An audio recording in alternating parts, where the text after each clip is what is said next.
Meus amigos, a calmaria no STF acabou de vez.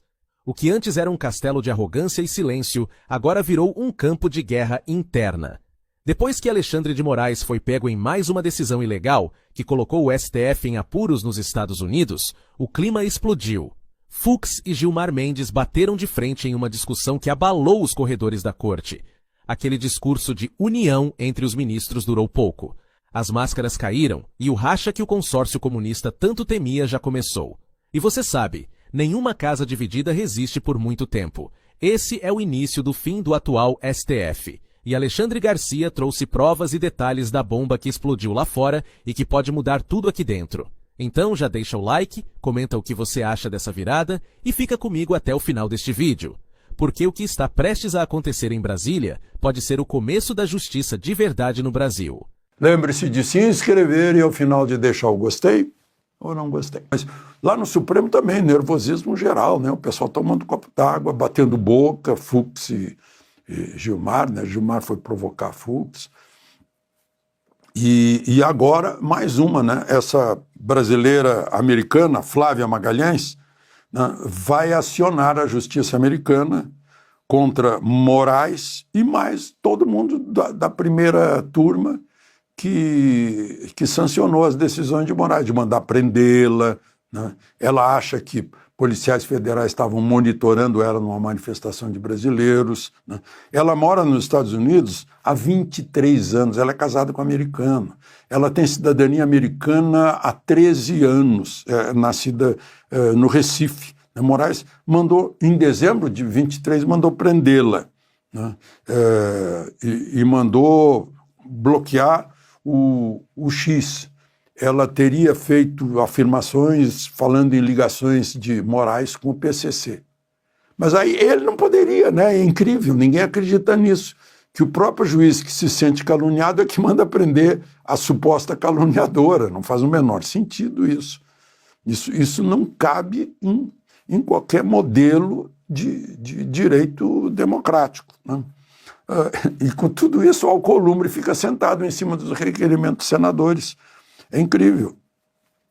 E aí os que referendaram, vejam só, Dino, Carmen Lúcia, Zanin e Fux, né? Notícias dos Estados Unidos é que vão ser processados por ela também, né? Os advogados são os melhores dos Estados Unidos porque Elon Musk ofereceu pagar os melhores advogados dos Estados Unidos, né? Bom, e Lula deve estar nervoso aí, que tem eleição no ano que vem, né? Tem muitos motivos para ficar nervoso. Ele ficou nervoso depois que o chanceler o Mauro Vieira voltou da reunião com Rubio na Casa Branca, tiveram aquela reunião secreta, ele nem ligou por telefone para o Lula, para ninguém ficar sabendo. Ele pegou o avião, veio, no dia seguinte foi lá contar para o Lula qual tinha sido a conversa, e o Lula ficou nervoso a partir dali. Tanto que na reunião de sábado lá em, se não me engano, São Bernardo, lá em São Paulo, ele já desafiou Trump, dizendo que a América Latina é independente, nenhum presidente pode falar grosso com o Brasil, porque nós não vamos aceitar. Isso já diz tudo, está demonstrando aquilo que eu falei para vocês. Bom, um outro motivo dos nervos de Lula é que as estatais todas estão dando prejuízo. Veja só, prejuízo de estatal, né? 2015, 2016, 2017. Lucro de estatal, 2019, 2020, 2021, 2022. Prejuízo de estatal de novo, 2023, 2024. Nesse ano, até agosto, 9 bilhões de prejuízo.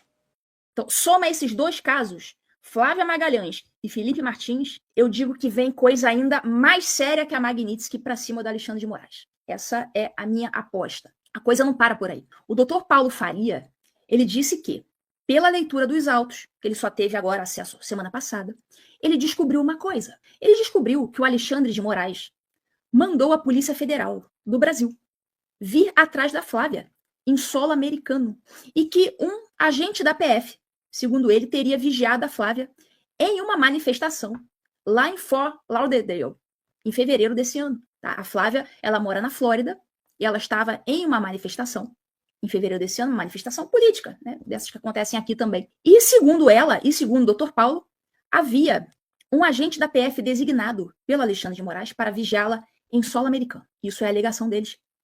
Segundo o Dr. Paulo Faria, seria essa a razão pela qual Moraes não liberou para ele o acesso total aos autos, porque ele, né, provavelmente, o Moraes não queria que o Dr. Paulo soubesse que uma ordem dessa natureza teria sido dada. E assim, o Dr. Paulo Faria parece mesmo saber o que ele está dizendo, porque olha só o que ele escreveu no X. Isso aqui é palavras do Dr. Paulo Faria no X.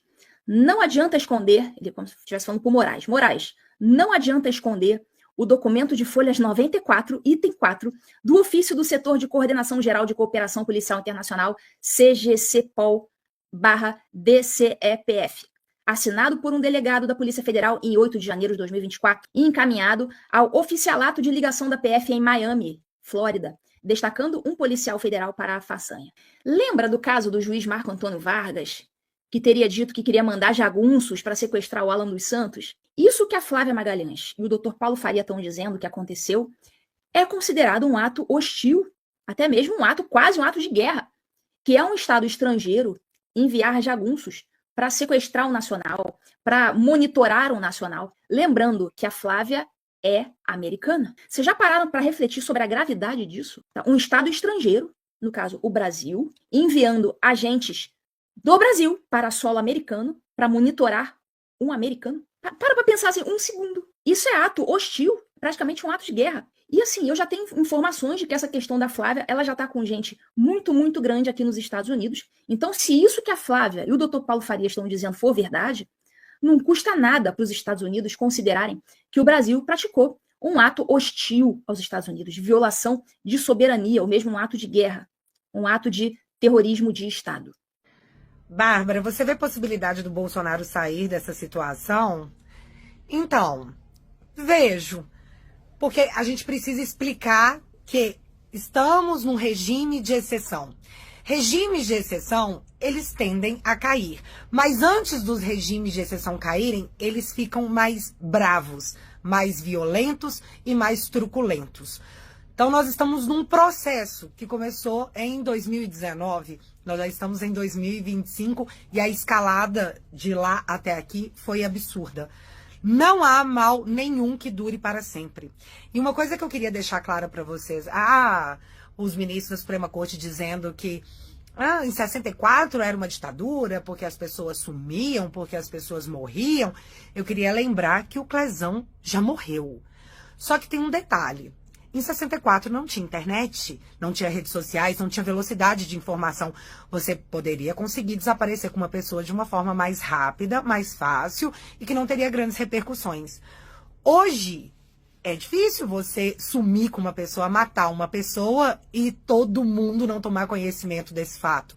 Então as ditaduras, elas vão mudando conforme a evolução vai acontecendo. Mas isso não muda o fato que nós estamos num regime de exceção. E também não muda o fato de que todos eles caem. Olha só, para animar vocês, a gente está vendo os últimos momentos do Maduro. E eles, nosso vizinho, quem sabe, né? Bate aqui na porta depois da Venezuela.